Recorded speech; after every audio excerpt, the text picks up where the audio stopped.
Bonjour à tous, nous poursuivons avec la 9e Mishnah du 5e Pérec. La Mishnah nous enseigne ici Omer Are Alay Batanour. Si quelqu'un a pris sur lui d'apporter une mincha qui doit être cuite Batanour dans un four. Là aussi, donc, la Torah nous donne la possibilité d'apporter différentes menachot. Il y a la mincha solet, donc une mincha de farine, comme nous l'avons vu.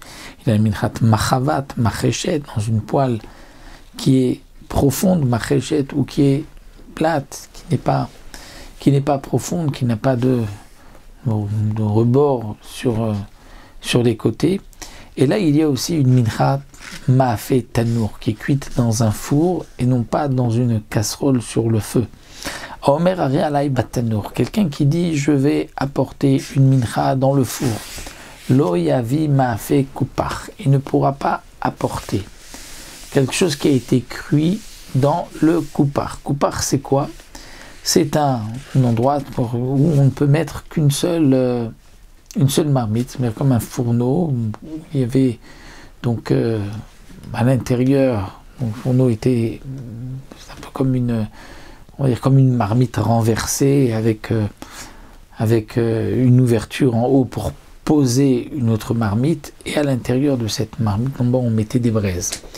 Donc ça, c'est l'endroit de Shfitat Ktera, c'est un peu comme la fameuse, il y a la Kira, le Tanour, le Kupar, comme on voit dans Masechet Shabbat. Donc le Maaseh Kupar n'est pas mal, il faut que ce soit dans un four à l'intérieur. Ou Maaseh Reafim, de même, on ne pourra pas apporter une mincha qui a été cuite avec dans des Reafim. Reafim, c'est comme des tuiles qui sont faites de terre cuite, que l'on fait chauffer dans une fournaise et qu'ensuite on va poser de la pâte dessus pour faire cuire. De même, on ne pourra pas apporter une mincha qui a été faite ma'afé yorot arvim, c'est-à-dire cuite dans les yorot, dans les marmites arvim que les Arabes avaient l'habitude d'utiliser. Il s'agit de quoi, explique le Barthénora, c'est-à-dire qu'il faisait comme un trou dans le sol et il mettait de la boue tout autour et le feu dessus, à l'intérieur, pardon, et jusqu'à ce que tout le côté devenait blanchissait, et à ce moment-là on collait une pâte. C'est comme ça qu'on appelait Yorot Arviim, donc ce n'était pas une marmite puisque c'était dans la terre, mais c'est ainsi que c'est appelé comme comme une marmite.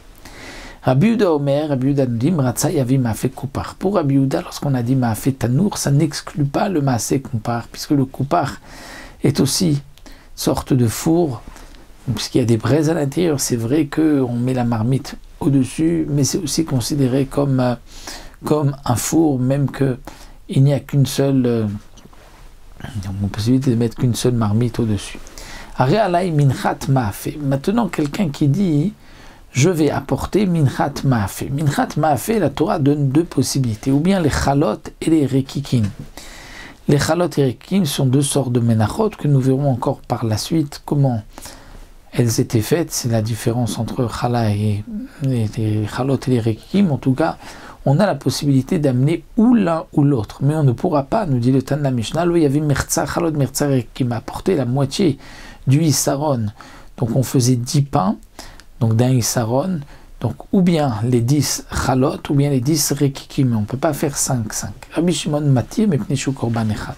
Rabbi Shimon permet, parce que Rabbi Shimon nous dit, étant donné que la Torah donne cette possibilité dans le ma'afé tanour de faire rekikim ou chalot, donc c'est que la Torah considère que l'un comme l'autre sont appelés ma'afé tanour, donc on peut aussi prendre moitié chalot, moitié rekikim, mais Tanakama n'est pas d'accord, et la halakha n'est pas comme Rabbi Shimon, mais comme Tanakama, on doit porter une seule sorte, ou bien des chalot, ou bien des rekikim. Nous avons terminé, c'est à Tadishma et le 5e Pérec, on se retrouvera Bezrat Hashem pour un nouveau Pérec, le 6e, la prochaine fois.